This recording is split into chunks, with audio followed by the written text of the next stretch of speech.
Many people will tell you that once you cross the threshold of 60, your body simply has a mind of its own, and there's nothing you can do about the slow fade of your strength.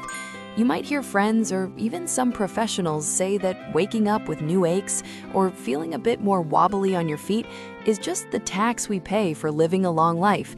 But I want to challenge that belief right now, because the idea that physical decline is an unavoidable downhill slide is actually one of the biggest myths in modern aging.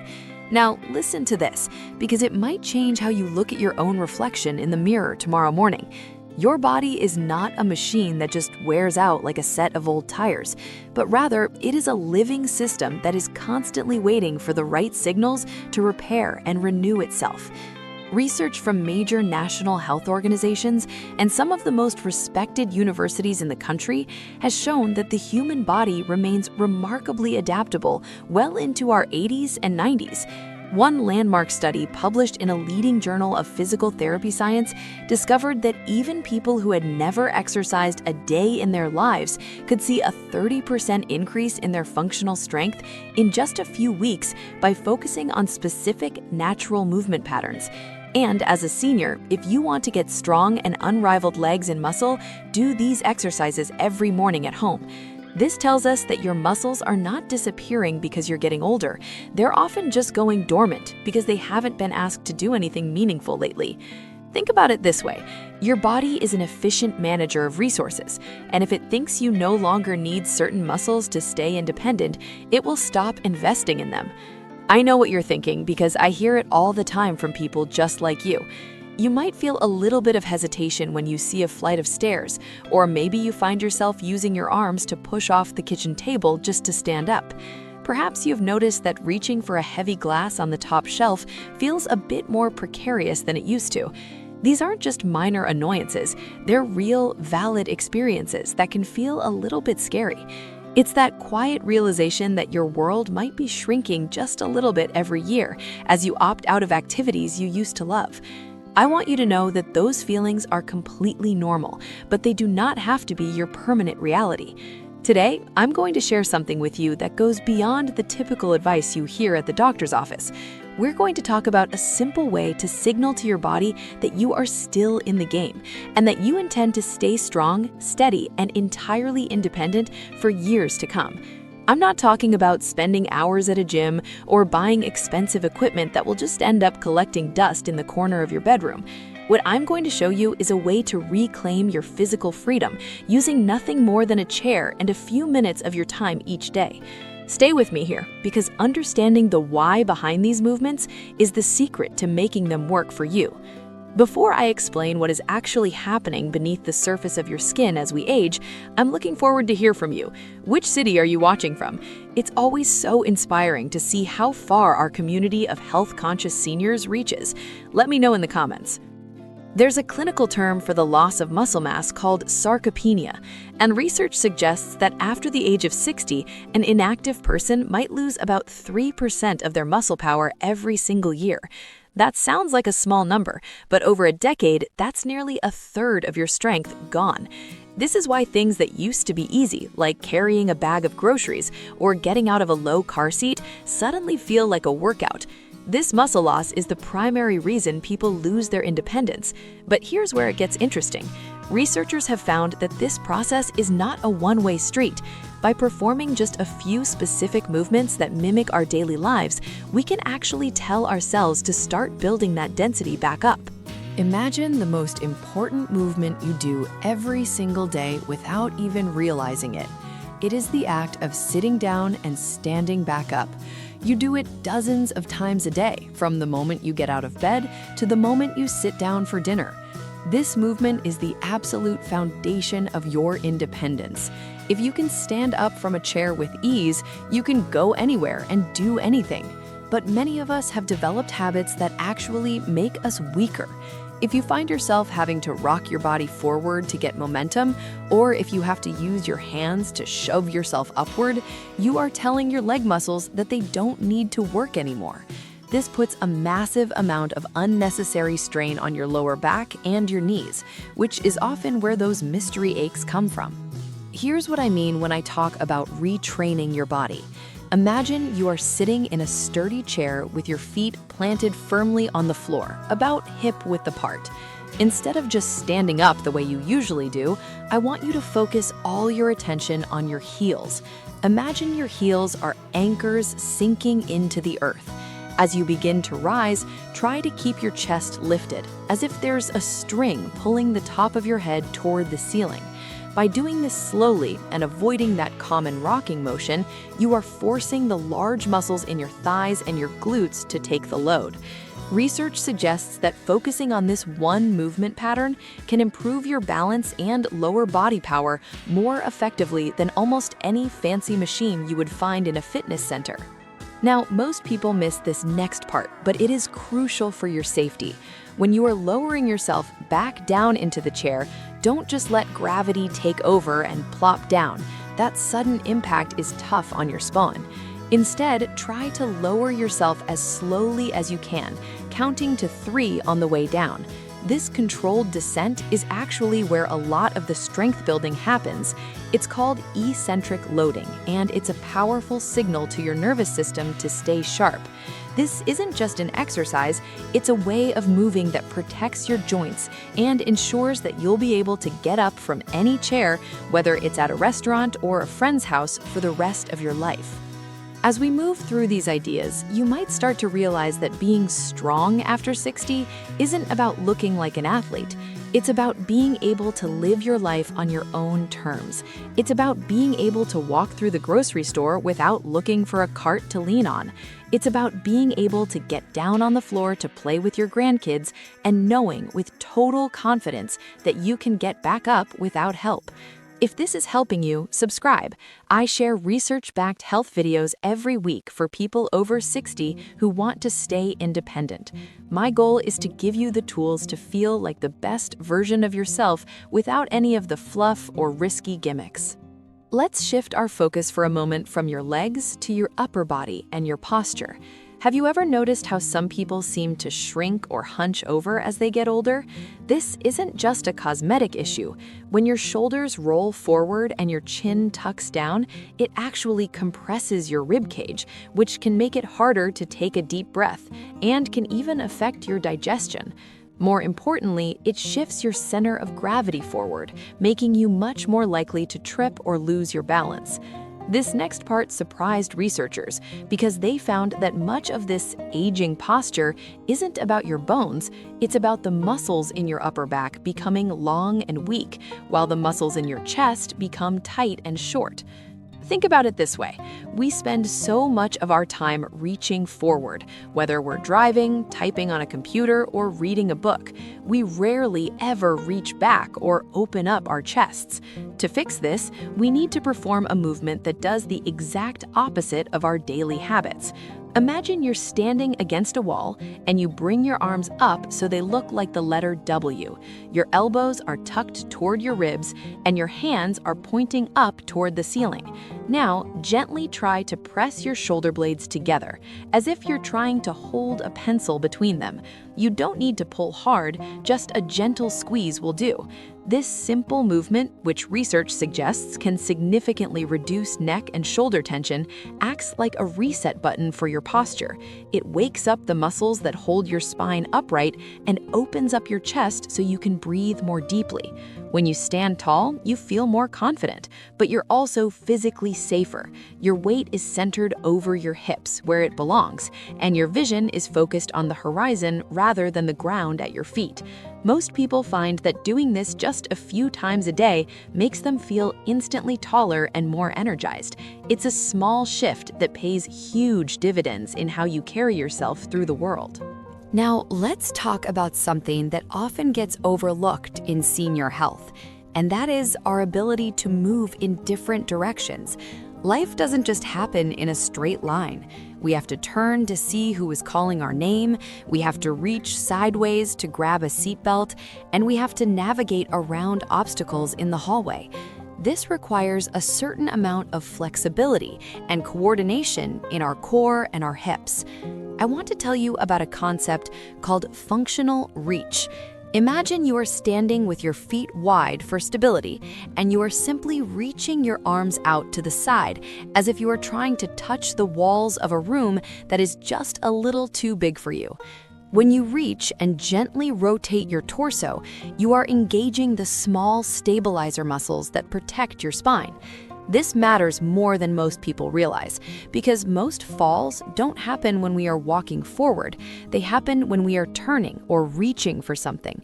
By practicing these gentle, controlled rotations, you are training your brain and your body to stay connected even when you are off-center. It's like giving your body a better internal GPS. You become more aware of where your limbs are in space, which is a fancy way of saying your balance becomes much more reliable. Which part of this felt most relevant to you? Maybe it's the struggle with the chair, or perhaps you have noticed your posture changing. Let me know in the comments, because I read them all, and it helps me understand what topics to dive into next. We are a community here, and sharing your experience can often help someone else who is feeling the exact same way but was too afraid to ask. I want to take a moment to address the fear that often comes with exercise at this stage of life.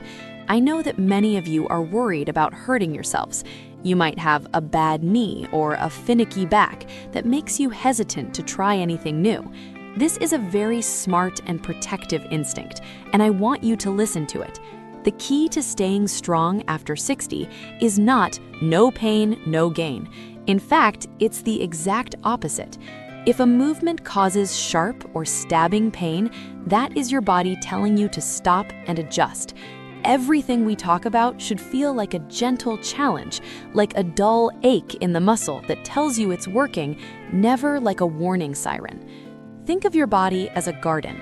You wouldn't go out and try to harvest everything on the first day of spring. You start by clearing the weeds, then you prepare the soil, then you plant the seeds, and you water them a little bit every single day. Consistency is the magic ingredient that turns these simple movements into a life-changing habit. Let me explain a little bit more about the science of consistency. Our brains have a remarkable quality called neuroplasticity. For a long time, scientists thought that after a certain age, our brains stopped changing.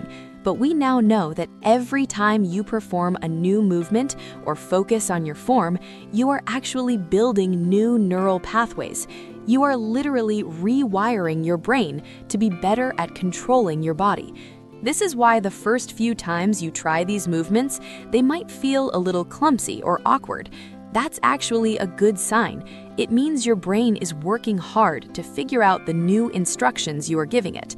After a week or two, those movements will start to feel smooth and natural.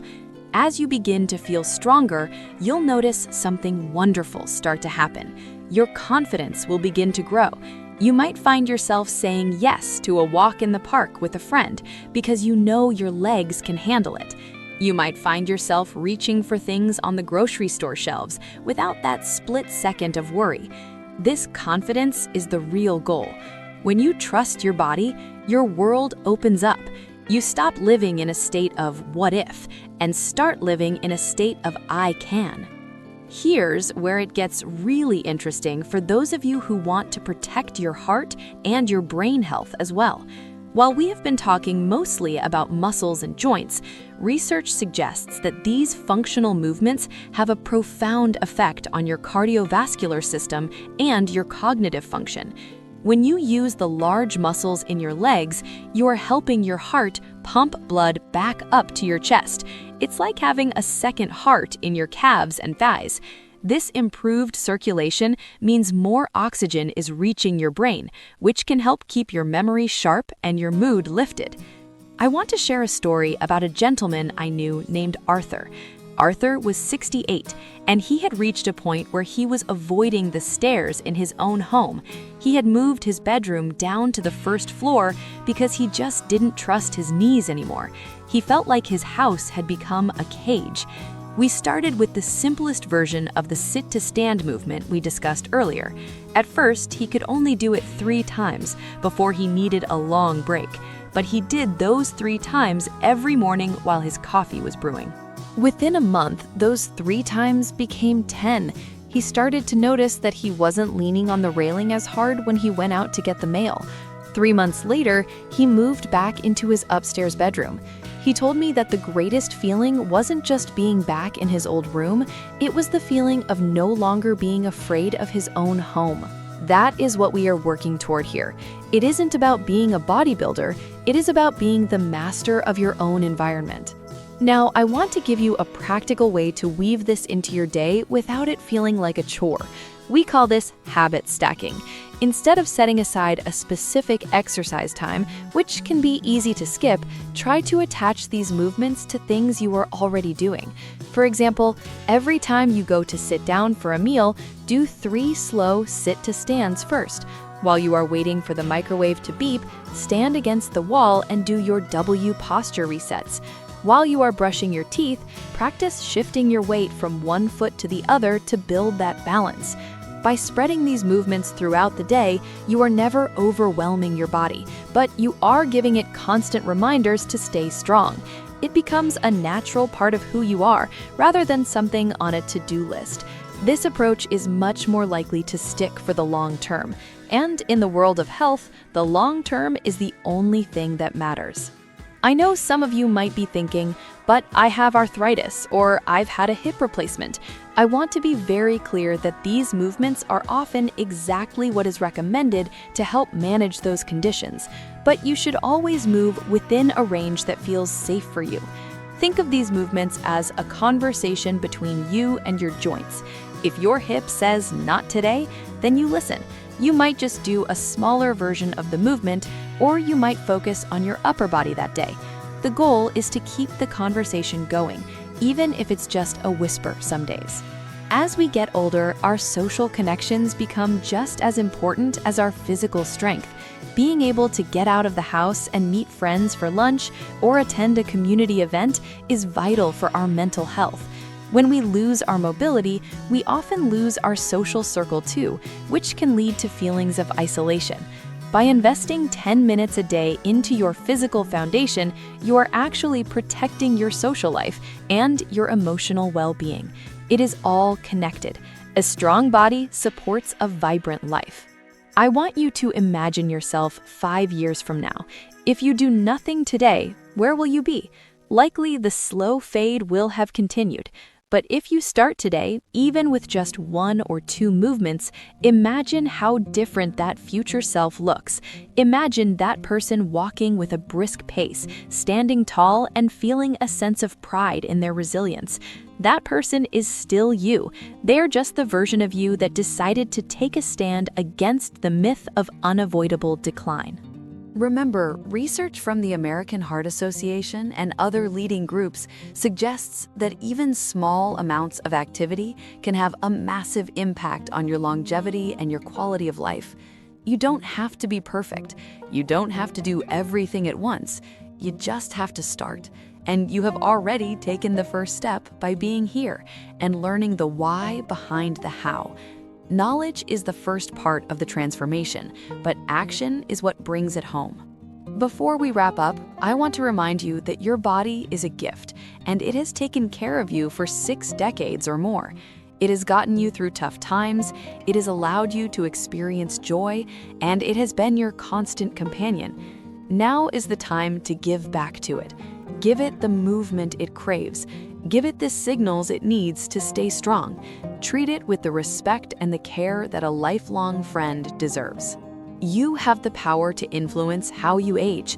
It is not all written in your genes, and it certainly isn't determined by a number on a calendar. Your choices, your movements, and your mindset are the most powerful tools you have. So tomorrow morning, when you get out of bed, I want you to remember your heels. Sink them into the floor. Lift your chest and stand up with the intention of someone who knows their best days are not all behind them. Stay with me on this journey, and let's continue to explore the incredible things the human body can do at any age. There is so much more to learn, from the foods that support your muscles to the small shifts in your environment that can make your home a sanctuary for health. We are just getting started, and I am so glad you are here with me. The path to staying independent and moving pain-free isn't found in a magic pill or a secret surgery. It is found in the simple, daily actions that honor your body's design. It is found in the chair in your living room, the wall in your hallway, and the determination in your heart. You have everything you need to begin. Think about it this way. Every single movement you do is a vote for the person you want to be tomorrow. So today, I hope you cast a few votes for a stronger, steadier, and more confident version of yourself. I believe in your ability to change your trajectory, and the science supports you every step of the way. Click the video on your screen to avoid the most common mistakes as an elderly. We'll dive even deeper into the habits that might be holding you back without you even realizing it. I'll see you over there. And remember, you are much more capable than you've been led to believe. Keep moving, keep learning, and stay strong. Stay close and watch next physiotherapist approved "This one exercise is better than walking" for seniors.